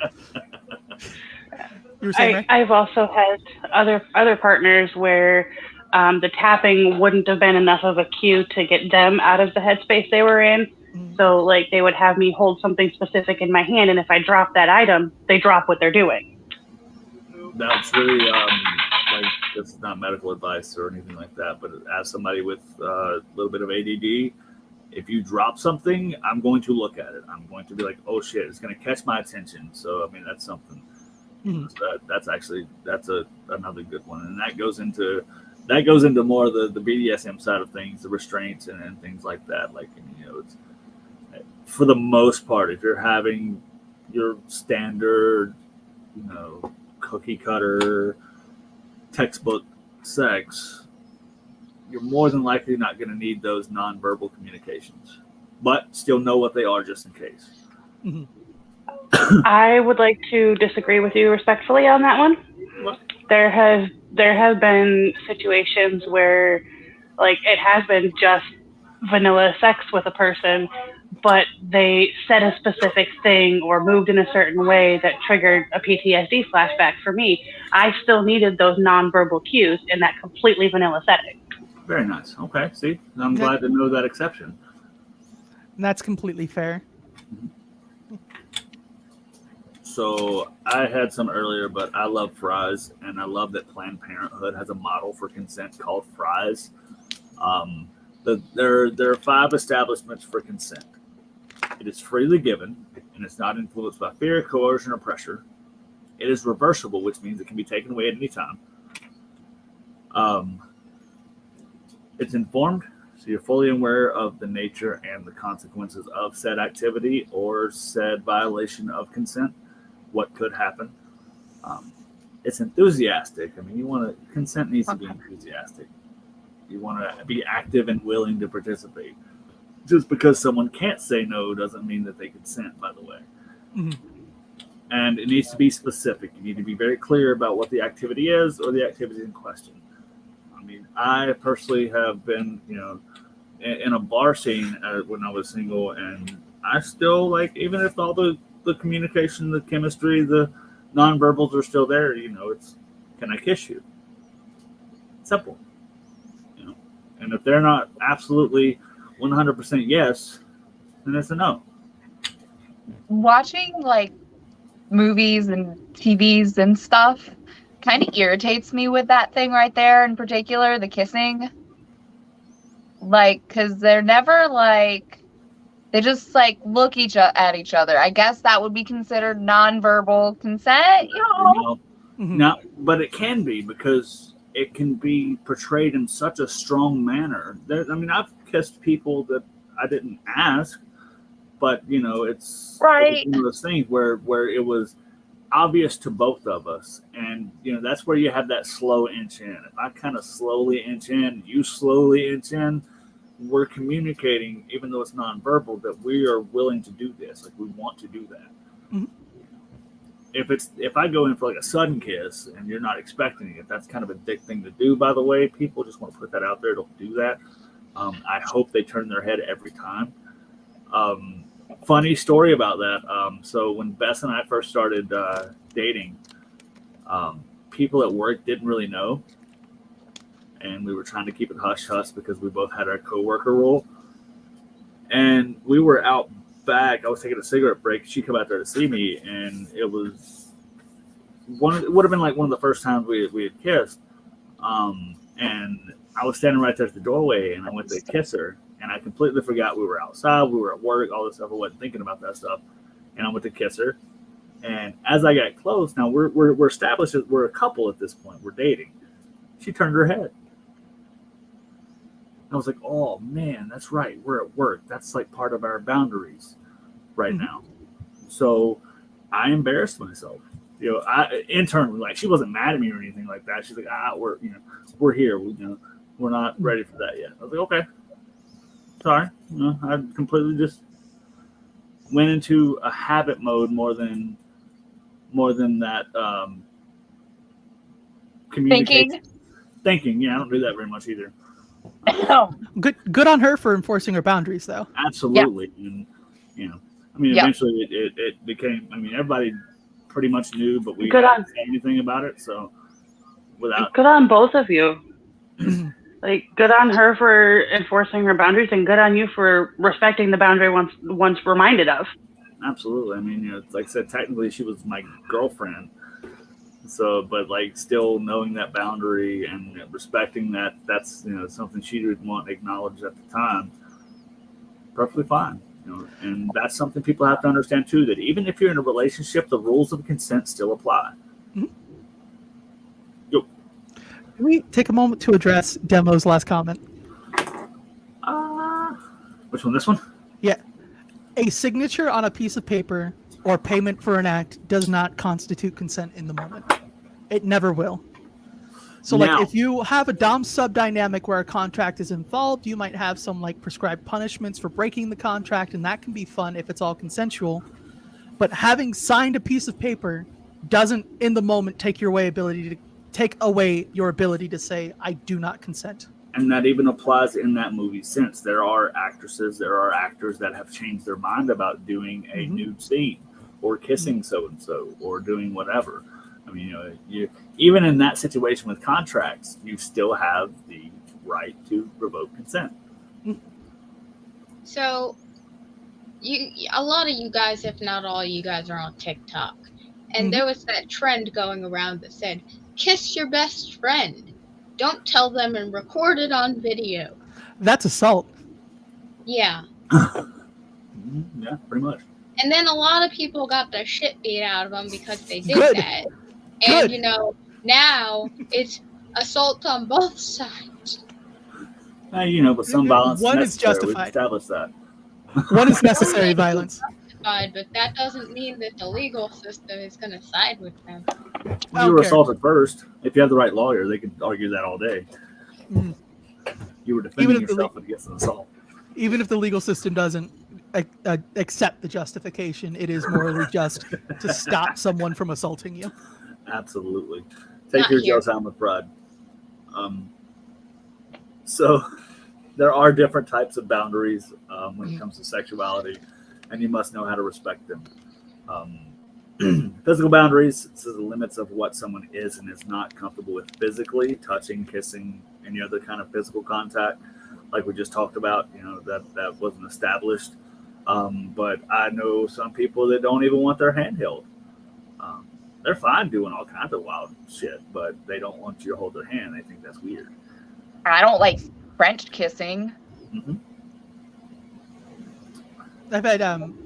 I've had partners before that wanted you to walk arm in arm, hand on their arm instead of holding hands. We're off to And, see the wizard. And that's fine, but that's an example of a physical boundary. Hey, I don't want to hold your hand, but you can hold a different part of my arm instead. I would wizard with you. I would wizard with you. We would be some wizardy wizards. I'm the scarecrow, right? What the fuck are you guys talking about? But The we're Wizard talking of about the Oz. Wizard of Oz. Have you never seen The Wizard of Oz? You know how they all No, I go have. I arm in just arm and don't skip know down the this path all fucking fucking jolly and just life is great in that moment. It's beautiful and you don't want it to change. I mentioned a partner saying they'd rather me hold their arm, put my hand here rather than hold their hand. And Jen took that to, we're off to see the wizard and skipping down the road. Oh, okay. I was wondering, what the hell? So yeah, emotional boundaries are a thing too. Did you pet my squirrel? Anybody likes petting Jen Squirrel? Anybody want to pet Jen Squirrel? But emotional boundaries that can go from, although we're talking about a sexual spectrum, the sexuality spectrum, more or less this is applicable to relationships in general. My son, he's 8 years old, and sometimes he gets upset out of nowhere and wants to cry just for nothing. Nothing's happened. We haven't talked about nothing. And I'll look at him like, hey, buddy, what's wrong? And he'll, I don't want to talk about it right now. Okay. Now, I will say, as the parent part of me, and I can be scolded if you guys would like, and that's fine, but there are times where he starts to show his ass. And then when he gets in trouble and I'm like, why are you crying? It's like, I don't want to talk about it. No. We're not going to use that as an excuse because you don't want to do that. You've gotten in trouble and now you're trying to use that as an excuse not to communicate with me how we can do things better. It's usually when he's getting Reprimanded. He's getting reprimanded and talked to about what he did and why he was wrong in doing that, or why this behavior isn't the correct behavior to have. And once he feels that he has no argument or he has no justification for what he's done, That's his go-to. So, may I counter with an example of how I have handled that situation with my child? I'd love to have some. Did you want to say something first, Alice? You can go ahead. I'll go after. Okay. So with my child, because he will get to that point too, where he's just the only thing that he can process in that moment is that he wants to shut off. So what I have done in that situation with him in particular is we will take a minute. We will stop whatever we're talking about, and I will give him that space. Yes, I recognize you need to process this right now. We are going to take a minute. We are going to come back and discuss this, but we can step back and process first. Okay. I would like to counterpoint the when he doesn't have an argument left. A lot of the time, being reprimanded, especially if it got like loud or like if maybe someone said something heated in the conversation. I would cry when I was a kid about just having broken the rules because I was made to feel bad and like I was a kid. And that doesn't necessarily mean like, ooh, I'm crying to try to get out of trouble. It's just kids have big emotions and aren't adults, so they don't have experience regulating them. Oh, for sure. No, he's an emotional critter. And like, I guess it's more of a situational thing. Like, as his dad, I've been around the emotional moments where something's really overwhelming him, and where it's also been the shit, I'm caught in a lie. If I tell him I don't want to talk about it, we'll move past it and not do anything. You know, That's why reading that context, I guess. That's why you preface it with, we are going to come back to this. So like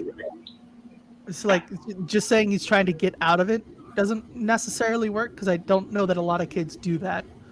At least in all of my experience of trying to be of being a kid, I never lied to try to get out of getting in trouble for something. Oh, I did. Oh, that's normal. That is I did it all completely the time. normal. But there's the assertion there that I want to kind of challenge for a little bit is saying that you have the context to tell when one is one and one is the other when your kid's not telling you which one it is. Like that your is kids- like, you know, when a cat meows, you know if it's hungry, sick, needs water, needs pets. Right, it's all context because, like, if you haven't been around my cat, then the meow, you may think it wants to be pet, but it hasn't had food all day and it's fucking hungry. Then feed your damn cat. Right, exactly. You know, like it's one of those things. Like I'm not saying, and it's not every time. I've never forced him to talk about something if he's not willing to talk about it. If that makes sense. I know I said that, you know, we're going to talk about something like that. It's not. I'm not telling him no. It's more or less he doesn't want to hear my conversation. That's let me clarify that part of it. It's not that he doesn't want to talk about it. He doesn't want to hear what I've got to say. So he tries to shut himself down, and I don't want to talk about it. And you know, I can tell the difference as far as being his dad goes. I can tell the difference between his crocodile tears and trying to not be in trouble for a minute versus when something's actually upsetting him. You know, we had a moment not too long ago where just utterly ready to break down in tears. And I asked him what was wrong because it was out of nowhere. And he said he didn't want to talk about it. I was like, that's fine. You know, we don't have to. I'm here if you want to talk about it later. Because he wasn't in trouble. Nothing was coming out of it. And then on the way home, I was like, are you okay about it? I know you were upset earlier. And he got a little upset for a second. He said, you know, they got rid of my dirt bike. They sold my dirt bike. And I was like, well, you know, to be fair, you've outgrown it. You know, it was a 50. You're like 5'8" now at 8 years old. Now he's not that big, but he's a pretty big kid. He's a pretty big 8-year-old. I'm like, you've outgrown it, bud. I said, but think of it this way. Put it in a positive light. They may have sold that, but it may be making the way for something else. You know, and keeping his emotions regulated in that way and trying to walk him through why he shouldn't be upset over it and to see it in a better light was all I was doing there. And finding the reason later when he was ready to let me help him figure that out. I recommend that he get a motorcycle when he's old enough. That shit's fun as hell. Oh, he loves this. He got a new dirt bike for Christmas. I genuinely didn't know that either. Like that, I didn't know that's why they sold it, but I assumed that he was getting something, or he wasn't using it. It was one or the other. Either he wasn't using it at all, and they were like, you know what, it's just sitting there collecting dust. Let's get some, let's make some, get the money back off of it and give it to somebody that's going to need it. Or he was getting a new one, and it turned out he got a really nice new one. At least it worked out. Right. So what other types of boundaries? There's physical and emotional. Are there any other types of boundaries you guys could think of? Spiritual. Spiritual. Can you give me an example or kind of lead me through that? So there are a lot. Sorry, I'm trying. There are a lot of people that. What? Are you okay? Yeah. As always, you are free to step out if you need to, dear. We'll still be here, or we can continue this conversation later. I'm trying to get through this real quick, and then I can't multi-focus right now. There are a lot of people that, because of how they are spiritually inclined, like I am pagan, so that opens up a different spectrum of things that I would be willing to consent to than somebody that is raised, and this is in general, not specific to a person, like a conservative Christian would feel like some things are wrong on a spiritual level that I wouldn't necessarily feel that way. Okay. I get it. Okay.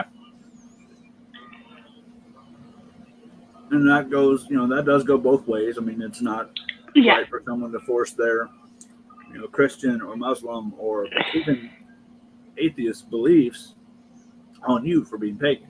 Trying to force you can't force somebody to participate in your holidays. That requires consent too. But just know that although I am agnostic, I will happily participate in Jesus' birthday presents. Get the presents and the food and just leave the Jesus out of it. Right. I mean, I would prefer that, but if we got to have a reason to celebrate, we'll celebrate his birthday all day long. So there's also mental boundaries. I know somebody who is basically a kinky hypnotist. And, you definitely have to agree to that beforehand. I've heard about this. Yeah, I know. You missed him at the con. Future Monday Munch person to have on to tell us about that. He is one of the people who was in my article that I wrote where I asked all those questions. Yep. I'm going to bypass my question there. I'll ask it privately later.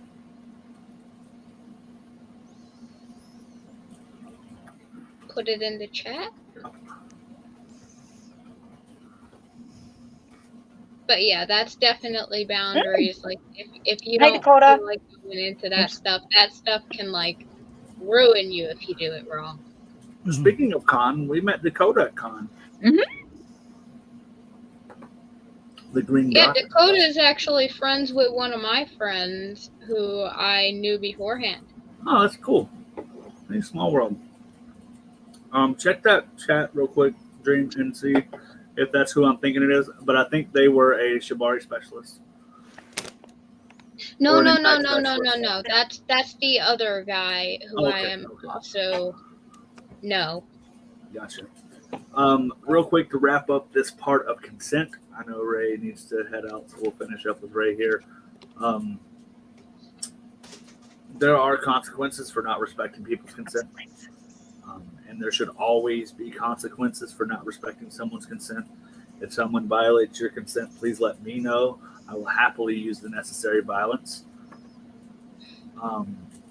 But you should know the definition. And I'm going to preface this with a trigger warning, as I always try to, in sensitive topics. the definitions of sexual assault and assault, period, and how they differ. The physical and emotional impact of those types of assault on the victims. We don't care about the perpetrators.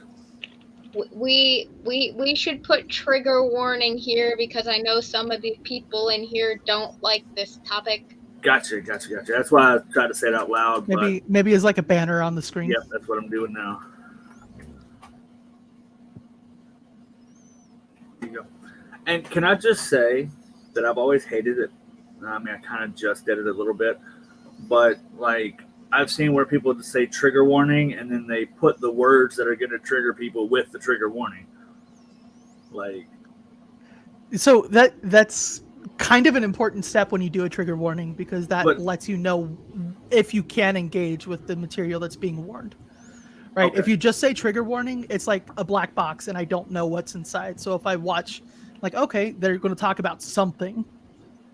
A lot of times what we'll do, like on my Discord, what I do if I'm talking about this is I'll put content warning.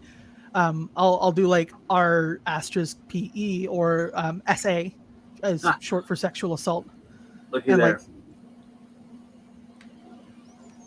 See, I get my own questions answered sometimes by the audience or by the people I'm on a panel with. I've just always thought that was counterproductive. It's a super necessary step because it's part of communication, you guys. You have to know what it is to know if you to informedly decide if you're going to engage with it. Now I look like a trombone player. My chair moved. Sorry. Hi, everybody. But that just helps us. That is a form of us that we can use to further our communication. Perfect. Awesome. Okay, so I'll give anybody a minute that wants to leave. They can. Just like, good little Jeopardy do. We're doing you guys are good with the views today. I've seen so many people pop in and actually stay. And I'm happy they are. Please feel free to comment and ask questions. That's what we're here for. I know we've missed some comments just because we're carrying on the conversation, and then it almost becomes irrelevant. I don't want to interrupt anything. So now that we've established there is a trigger warning for this next section, I will still try to be compassionate and make sure that I'm not being offensive. This is a topic. There are certain topics that I don't like to be offensive about. Now, don't get me wrong. I'm the kind of person in the right context of friends. I have always had the standard of concrete that everything is funny or nothing is, but it's all contextual. Just want to put that out there. So there's no jokes coming out right here because I am not with a select group of friends. I am broadcasted throughout, and this is not one of those subjects that I make light of anyway. But it is key to know the definitions of sexual assault and how they differ from standard assault or things that are consensual. Awesome. Yeah, see, Dakota says there they need to know exactly what's going on in the content before I interact. Okay. See, and like I said, I just felt like that was counterproductive to say there's a trigger warning coming up. Here's the words that could trigger you, and then you deal with that. That's what I've always thought of. I would like to answer Tony real quick. Yes. Okay. Gotcha. I was like, what? There are physical and emotional impacts of sexual assault on victims. Like I said right before we got into the trigger warning discussion, no one cares about the emotional survivors. Survivors. Thank you. I do apologize. Let me correct that terminology. I misspoke. Survivors, because you're not a victim. Okay. There are legal consequences for all you fucking douchebags that don't know how to take the word no or apply consent and listen to consent. There are legal consequences, and I hope someday that consequences are the fullest extent of the law for such acts. And it's super important to, I know the biggest problem when it comes to survivors opening up and discussing this is the stigmas that they deal with. That's what I've always heard, and through research and stuff like that, is people are worried what other people are going to think. If you have somebody you trust and something bad has happened to you, don't do your best to not wait for months and months and months.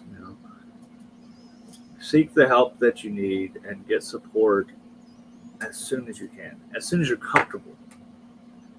Go ahead, both of you. I just want to chime in and say as soon as it's safe to. Forcing someone to try to seek consequences or to bring to light something that happened when they're not in an environment that's safe to do so will do more harm than good. Right, that's why I tried to preface that with when you're comfortable. But you're right, when it's safe to do so, there'll probably be a better way to word that. Go ahead, Dream. So I also want to say, for some people, it is not possible to come out with that even like years later, because occasionally you go through some shit and then somebody in the future tells you, hey, that's fucked up, that isn't right, that's not normal, that's wrong, and you're like, it is? And then you have that mental breakdown. Right. Yeah. And that's that may be the moment where you're able to seek support. Right, and that's kind of misspoke. I tend to do that a lot, not intentionally, but correct. Do it when it's safe to, when you're comfortable, and when you can comprehend. Safe doesn't always just apply to physical surroundings. If it is going to be detrimental to your own mental health at that period of time, that is also not safe. Correct.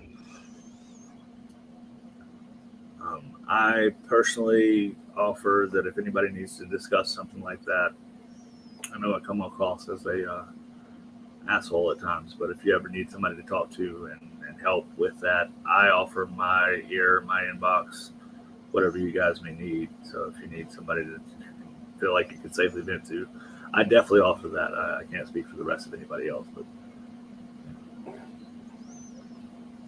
because I know some of us have our own boundaries of things we can listen to and talk to. So, woo. Well, that was fun. Had to go down that dark hole for just a second. So I know, Ray, you're not feeling well, honey. You're welcome to stay or go whenever you please. I love that you're a part of this. I love that you stick the fuck out sometimes, even when you're not feeling well. So keep on keeping on. Life's a garden. Just dig it, man. So back to moving through these topics. Holy shit, we haven't fucked off this whole time, and we're like almost as long as we normally are. This is great. That's what I said before. I'm like, we're on topic this time, and we're still gonna take nearly as long. Our fuck off time was before the camera started rolling. Exactly, and now we're having actual discussions and not getting too far off track. So, Dream, I'd love for you to take over this one if you're comfortable with it. It's the intersection of sexuality and gender identity. Really quick, before Dream gets started, I would like to request that maybe we make this a two-parter after Dream segment. Oh yeah, I'm down for that. Okay. Sure.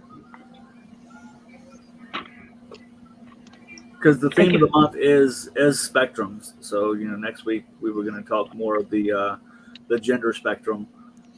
So I think these with your topic, Ray, is a good one to kind of pick up from this week, and then Alice, if you're okay waiting to talk about yours, sure. Then that kind of leads into a little more of a discussion, and then kind of can let things flow smoothly into the gender spectrum. So.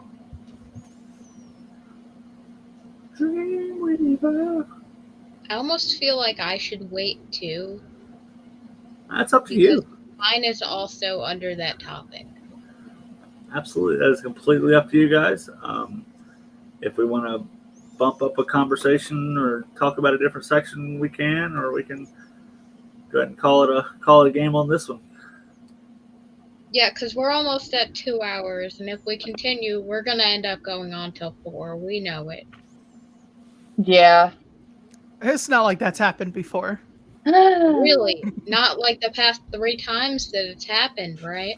We don't talk too long about things. So I think this went well as long as you don't give me my own topic. I'm going to work on my introduction and communication. Counter proposal: if we are going to have specific topics, maybe not a couple hours before. Well, that was I Yeah. just got this layout made. So tomorrow I'll probably give you guys a nice little Next Monday. I told him he's doing next Monday tomorrow. yeah. So I'm gonna get to work on that. That way we have a little time. I always, as always, I appreciate everybody being here. To give kind of a recap to some that may have just joined. We talked about how the spectrum of sexuality is very diverse, and it is. We didn't get into the fluidity of it very much, but it is a fluid concept, and there's such a wide range that you can't assume anything about anybody, and people can change how they feel at any time. Consent is the most vital aspect of all sexual encounters. Communication is the most important aspect of all encounters, and having respect and making sure that anything you do within the bounds of a relationship, whether it's sexual, romantic, friendships, etc., platonic, however you want to word it, any kind of relationship, make sure that whatever's happening, you have like an affirmative, a clear, concise yes. The Fries model. I like the Fries model. The Fries love. That just makes me happy that that's the acronym for it. Consent is always freely given, reversible, informed, enthusiastic, and specific.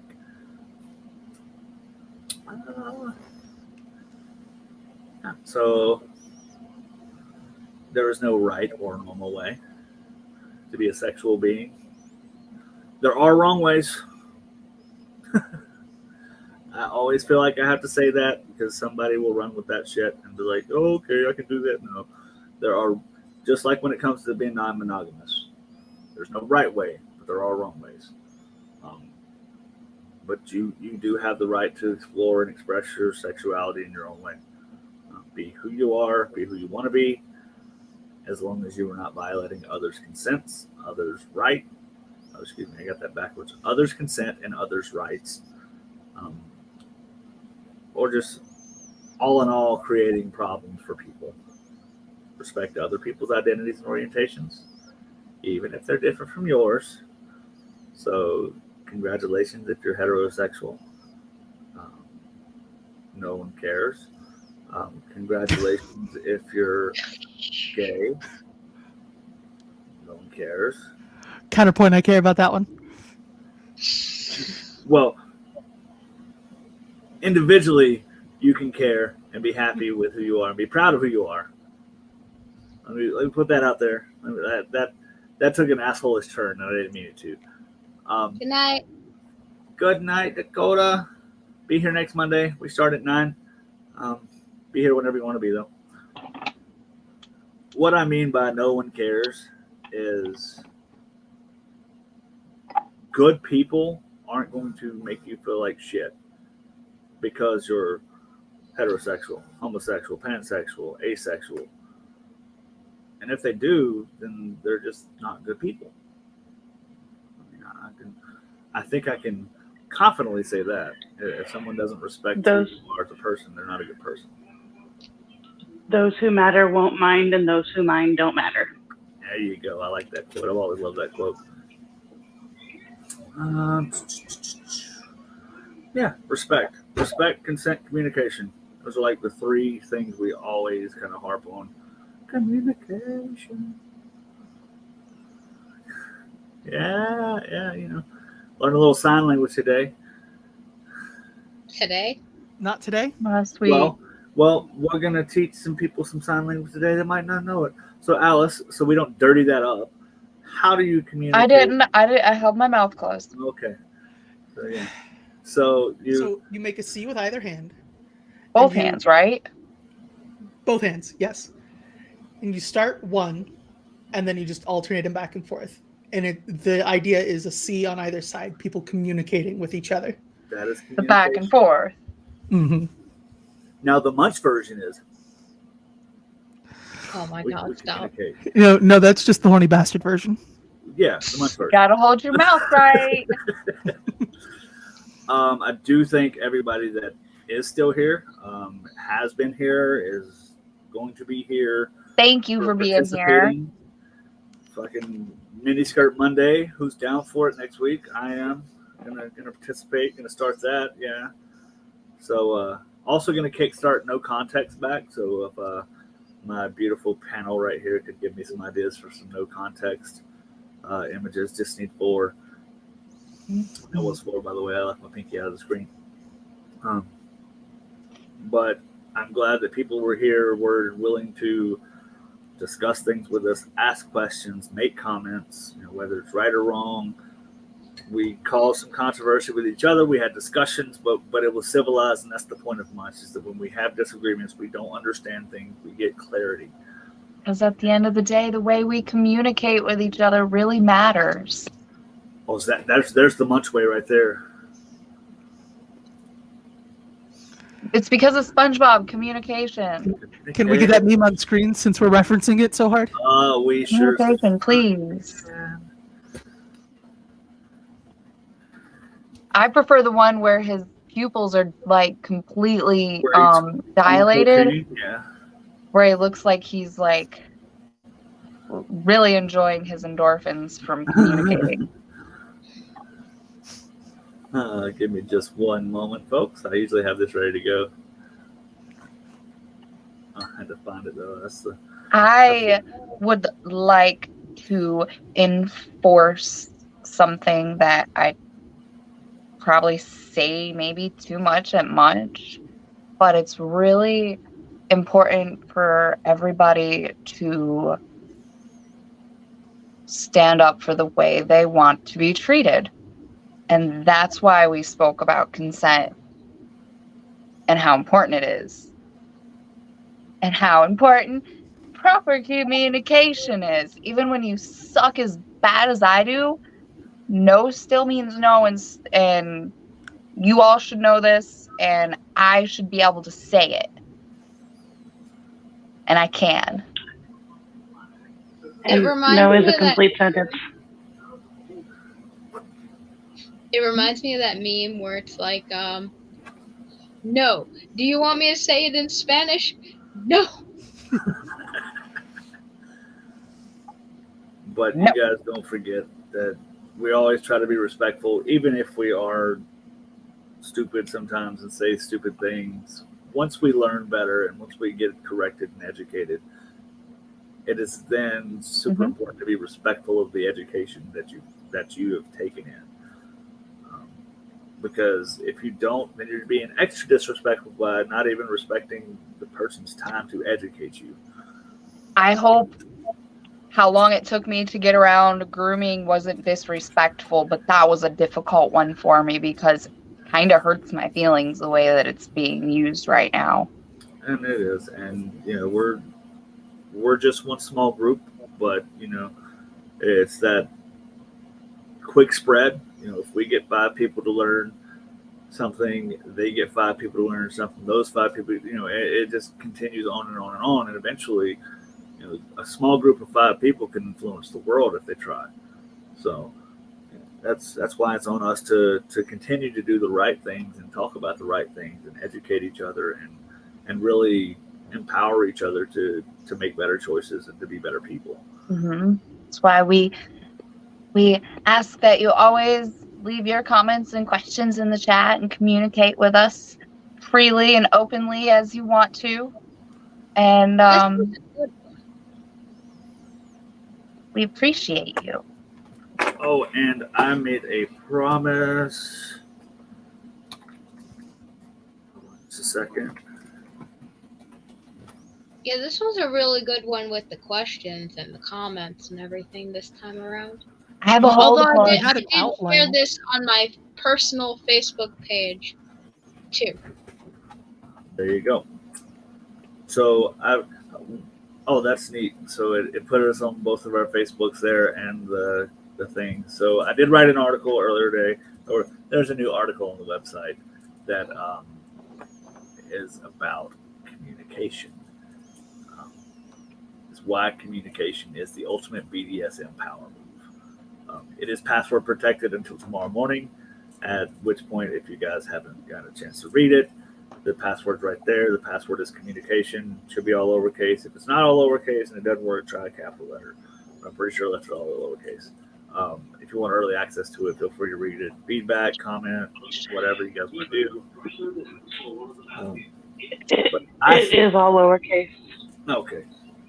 I think that the group that we have here and others that do join us from time to time and will continue to grow and get more people to join us in the conversations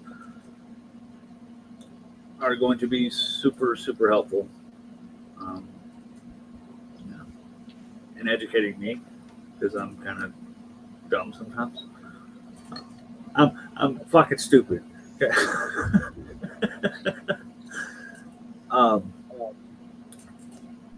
Why would you say that about? Never mind. But if you do join this conversation and we do invite you up on the panel, once again, we remind you to be respectful of others. Even if you disagree, you find a way to respectfully disagree, and you don't have some backwards ass mentality, because we won't kick you off the panel. We'll jump your ass, make you feel really stupid, and then kick you off the panel. So I'm always down for people that need to learn better.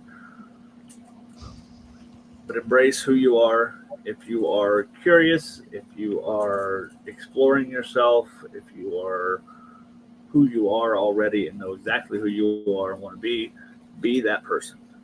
No one else can be you but you. And only you know the right way to be you. Just don't do things the wrong way. Oh my god, I just thought of something. What did you think of? Monday Munch Roast Fest. Oh, yeah. So roast. Look, so one day, because we all know that I'm a bit of an asshole and a bit insensitive. I think this needs to be done business quarterly. Business quarterly. Okay, so yes. So we're going to have a January meeting to roast Mr. So all that want to participate in the comments and jump up on the panel, I am proud and happy to do so, which would mean our next meeting for such event would be April. So I'm looking forward to that. So we're going to have a quarterly meeting to roast me. Okay, but it can't be on my day. Oh, no, that's going to be your day. We're going to roast you. No. I am hijacking that day. We can't do it that day. That's fine. We're still going to roast you. It's going to be half and half. Like a nice medium rare, Medium rare? We're going to let you educate, and then we're going to roast you a little bit. Whoa. Blasphemy. Blasphemy? Yeah, we don't medium rare anything over here. Well, anything past medium well is just leather. Nobody wants to eat that. We only rare here. I am lost that I like my meat cooked. I am saying here as in my bubble. What are we talking about? Apparently making steaks in Dream's bubble. I'm not entirely sure how we got there. Oh, we're You really medium something. I don't know. I don't even want to think about it. I don't know. But real quick, I would like to read something, since we're being all happy and lovey and caring and such. Just a second. I'm on social media. You might want to quit using your nighttime evening voice. Is that right? Or if you're going to use it, you need to get in the microphone, yeah. Be the captain of your own ship and chart your own course. Don't What? let anyone steer you off course. Keep moving forward and never lose It your doesn't sense of work if humor, we can't even in hear rough him. waters. We can't hear you. Literally can't hear you. Well, why can't you hear me? Use your big boy voice. Be Come the on, captain. turn of it your in. own ship. Turn it up. Chart your own course. Don't let anyone steer you off course, and keep moving forward and never lose your sense of humor, even Okay, in I'm rough playing with waters. his settings. No, I don't get it. I can hear him because I have headphones on. Oh, hope I you- can't do this? Wait, no. Can It's his we hear me now? boat graphic. Can we hear There, me? try now. Hello? Hello? Can we hear me now? Not any better. No, I don't think the microphone's on. I really don't think your microphone's on. Oh. Is that better? Yeah? A Yeah, lot. we can hear me now? Yeah. Yeah, Yeah. I just turned your volume up to like 200%. So Appreciate it. I don't know what happened, so I'll take it. I think Dream was over there turning my shit down. turned it up. Do I need to change your name?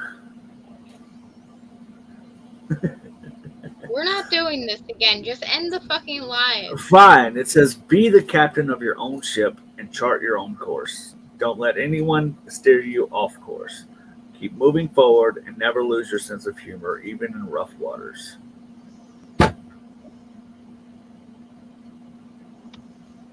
Do good things in the world. If you feel like being an asshole on purpose, don't.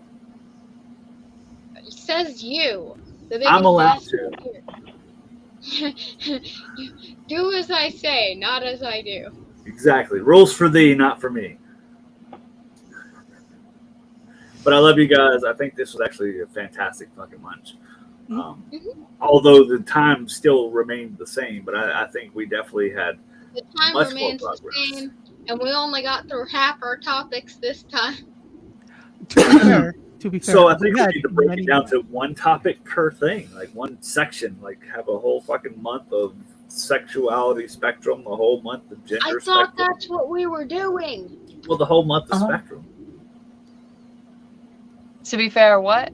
To be fair, we had a lot more topics outlined and noted up today than we have for any other Munch so far. Or at least Right. the ones I've been with. I think this is the new format. I like it. I think it leads to really good discussions. I will do my best to make sure you guys know what's coming before the day of, because I am working on being a better person about time management and things and such. Because I was on time tonight, and it was because I made executive decisions. We went out to eat, and I was like, "Yeah, we got to get it to go." And all this stuff, we got to leave on time. We got to get early. I'm working on being a more adulty human. Hashtag Me also. being a better adult. Oh, that too. Hashtag being a better adult. I like that. Hashtag do better. What was that hashtag we used for Munch on Twitter that we didn't even think about since then? A lot of them probably. I have no idea. Oh, I know this is gonna sound super bad now, but I think it was something about we were harassing Steve Hardy or something like that, and we hashtagged it "Get him on Munch." Oh yeah, let's do that. So if anybody wants, we need to get all these people. Oh wow! So we have a person that I personally don't know. I don't know if you guys do or not. Thanks for watching, person. Says thank you all very much. I felt like I learned so much tonight. Thank you. We're trying to do actual more education and a little less fucking off. We're still gonna fuck off a little bit, but yeah. Be sure to be here next Monday, 9 p.m. Eastern Standard Time. So look at your clock right now, and it's 2 hours before this. Okay, whatever it is, Monday. So we're going to continue next week with the finishing of the sexual spectrum, the sexuality spectrum, and we're going to carry into the gender spectrum. And then hopefully, if things go right, we're going to go from that topic to the next week. We're going to finish that topic next week, and we're going to go into the spectrum and scale of monogamy, non-monogamous, like that whole line there. So because that's not a binary thing either. It sounds good, but I don't think we can talk about it more without dragging this out right now. Oh, I know, right? Okay, yeah, that's what we're good at. Good Southern goodbyes. All right, so I'm going to hit the end of the broadcast here. If you guys want to stick around, we'll be backstage for a minute. Love you all. See you next week. Bye-bye. Bye. Oh, wait, before I go, Finance Friday on Friday. We got to figure out what time, but Finance Friday is coming Friday, like early afternoonish. But we'll let you know more about that soon. Bye-bye.